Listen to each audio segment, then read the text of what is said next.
Ever wondered why your calorie counting efforts haven't brought the weight loss you expected?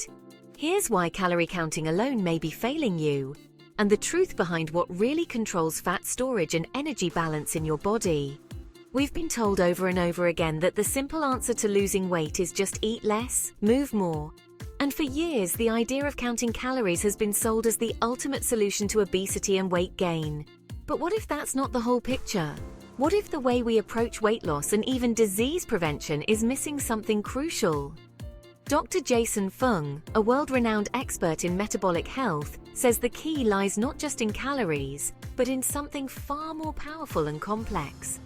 Our hormones, specifically insulin, and their role in fat storage and health risks like cancer. So why doesn't calorie counting always work? Despite meticulously logging calories and hitting the gym, many people see only minor or even no results. Why is this? It's because the body isn't just a math equation of calories in versus calories out. In reality, there's a hidden player in our metabolic process: hormones. Our bodies react to calories differently depending on where they come from, whether it's carbs, fats, or proteins. This can shift our metabolism and determine whether those calories are stored as fat or burned for energy. This is especially critical in understanding the obesity epidemic and the increasing rates of cancer worldwide. Obesity isn't just a matter of extra calories, it's a matter of how the body's internal chemistry decides to store or release fat. And what Dr. Fung reveals could change the way we think about food, diet, and disease prevention entirely. The caloric misconception. One of the biggest misconceptions about weight loss is that all calories are created equal. This idea pushes us to treat a 100-calorie apple the same as a 100-calorie cookie. But here's where it gets tricky. These calories don't act the same way in our bodies. When we eat, different nutrients trigger different hormonal responses. Foods rich in sugar and processed carbs can spike insulin levels, which signals the body to store more fat. Protein and fiber, on the other hand, don't cause the same insulin response and may even help keep you full longer. So what's the real problem with calories? Calorie counting overlooks these hormonal responses. When you eat that cookie, your insulin levels spike, telling your body to store fat rather than burn it. Dr. Fung argues that this is why a low-carb diet is often more effective for fat loss than simply cutting calories. Insulin, the fat storage hormone. Let's talk about insulin, the hormone Dr. Fung calls the master switch of our metabolism. When you eat carbs, especially refined ones like bread, pasta, and sugar, your insulin levels shoot up. Insulin's primary role is to help the body absorb glucose, sugar, into cells for energy. But when there's too much glucose, insulin directs the excess to be stored as fat. This cycle is especially problematic when we snack constantly or have high-carb meals throughout the day. Frequent eating means constant insulin spikes, which leads to more and more fat storage. Over time, the body becomes resistant to insulin, needing more of it to manage the same amount of glucose, a condition known as insulin resistance. This, in turn, creates a vicious cycle, trapping us in a state of high insulin and continual fat storage. And as we'll see, it's not just about weight gain.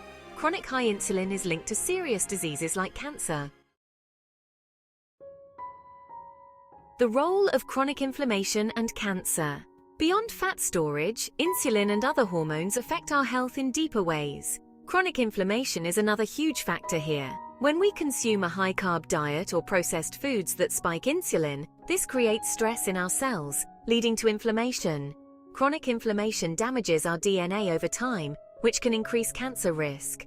Dr. Fung explains that cancer isn't just a genetic mishap, it's a response to an unhealthy environment. Cancer cells thrive in conditions of high insulin, inflammation, and excess fat storage. He likens it to bad soil. Just as a plant needs the right conditions to grow, cancer cells need the right environment to develop. And unfortunately, the modern diet provides just that. How low-carb diets can break the cycle. Studies show that low-carb, high-fat diets can reverse insulin resistance by keeping insulin levels low. When we limit carbs, we allow insulin levels to drop, signaling the body to start burning stored fat. This approach doesn't just help with weight loss, it addresses the root of metabolic disorders like obesity and even helps reduce the environmental soil that allows cancer to grow. So why don't more people know about this? Part of the reason is that the calorie counting approach has been ingrained in public health messaging for decades. But more and more experts, including Dr. Fung, are highlighting how diets that manage insulin rather than calories could be far more effective for health. The environmental factor in cancer. Cancer development is a complex process, and while genetics play a role, Dr. Fung suggests that environment is equally important.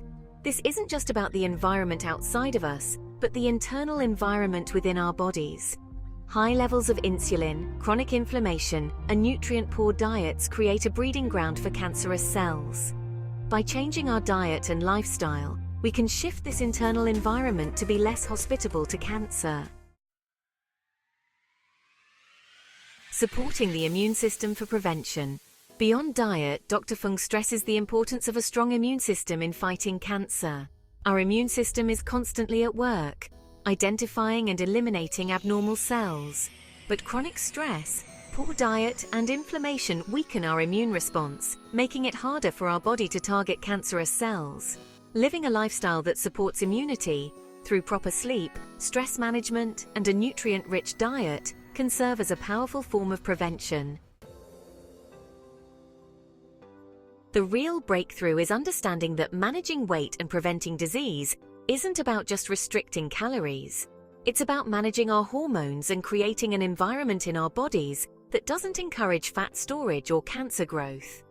Insulin isn't just a blood sugar hormone, it's a powerful regulator of fat storage and plays a significant role in setting the stage for or against disease. This shifts the question from how many calories should I eat to what types of foods help me keep insulin low and reduce inflammation. That means focusing on nutrient-dense foods, healthy fats, and lower-carb options that don't trigger the same hormonal rollercoaster as sugary, processed foods. In the end, calorie counting doesn't tell the full story. To truly address obesity and prevent diseases like cancer, we need to look beyond calories and focus on how our body responds to the foods we eat. Dr. Jason Fung's work shows that insulin, inflammation, and the environment within our bodies play key roles in determining our long-term health. By choosing foods that help manage insulin and reduce inflammation, we can create a healthier environment that supports our body's natural defense mechanisms and prevents fat storage at its root. So the next time you're thinking about health, remember, it's not just about calories. It's about creating a balance in your body that works with you, not against you. If you found this eye-opening, subscribe for more insights on health and wellness.